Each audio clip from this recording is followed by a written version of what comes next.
Donc, bonjour, aujourd'hui nous allons voir comment combiner les opérations avec les incertitudes.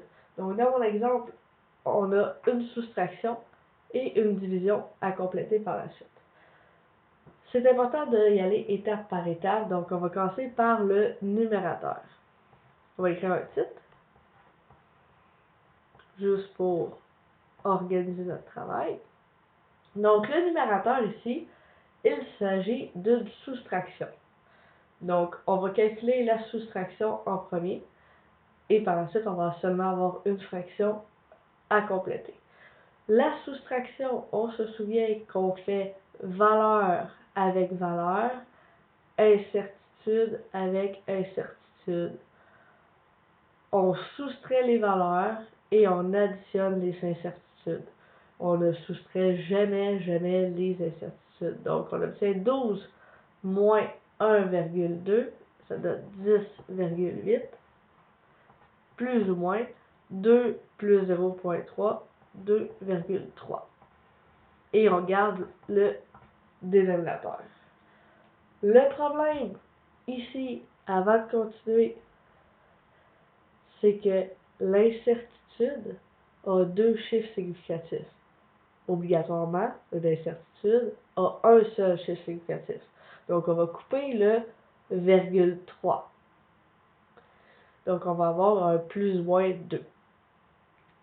Par contre, si on coupe le virgule 3, on obtient l'incertitude à l'entier. La réponse devrait être aussi à l'entier. Donc, 10,8 est trop précis, il y a un chiffre après virgule et l'incertitude n'a pas de chiffre après virgule.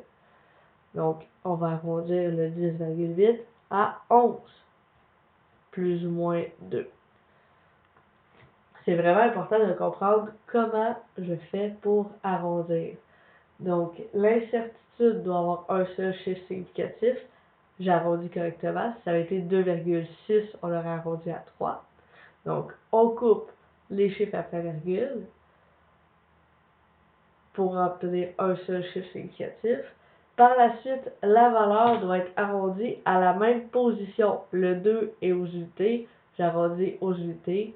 Après le 0, c'est un 8, ça me donne 11. Divisé par 4 plus ou moins 1. Deuxième étape, la division. La division, on se souvient qu'il y a 3 étapes. Je vais vous montrer un raccourci pour faire... en fait, il y a 4 étapes pour faire l'étape 2 et 3 en même temps. Donc, première étape, on calcule la valeur sans incertitude. Donc, 11 divisé par 4 me donne 2,75. Deuxième étape. En fait, l'étape 2 et l'étape 3, c'était on additionne les incertitudes relatives. Donc, l'incertitude relative, c'est 2 divisé par 11, donc incertitude sur valeur, plus 1 divisé par 4. Et l'étape 3, c'était on prend cette réponse-là et on la multiplie par la valeur calculée. Donc, on va faire l'étape 2, 3 en même temps, ça va gagner du temps. Donc, on calcule le pourcentage et on multiplie pour obtenir l'incertitude absolue. Donc, 2 divisé par 11, plus 1 divisé par 4, fois 2,75, ça me donne 1,1875.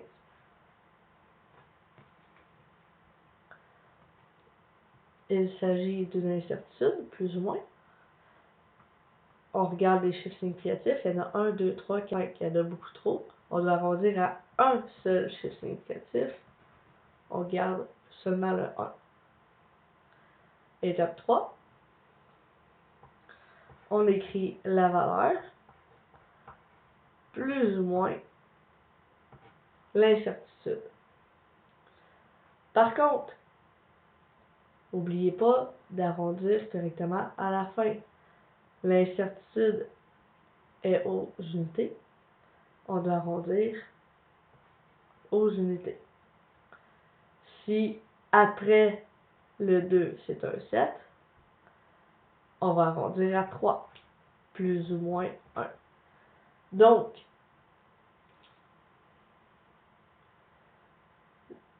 le calcul au complet, je remonte la feuille, le calcul au complet ici me donnerait 3 plus ou moins 1. J'ai un seul chiffre significatif pour l'incertitude et j'ai arrondi à la même position.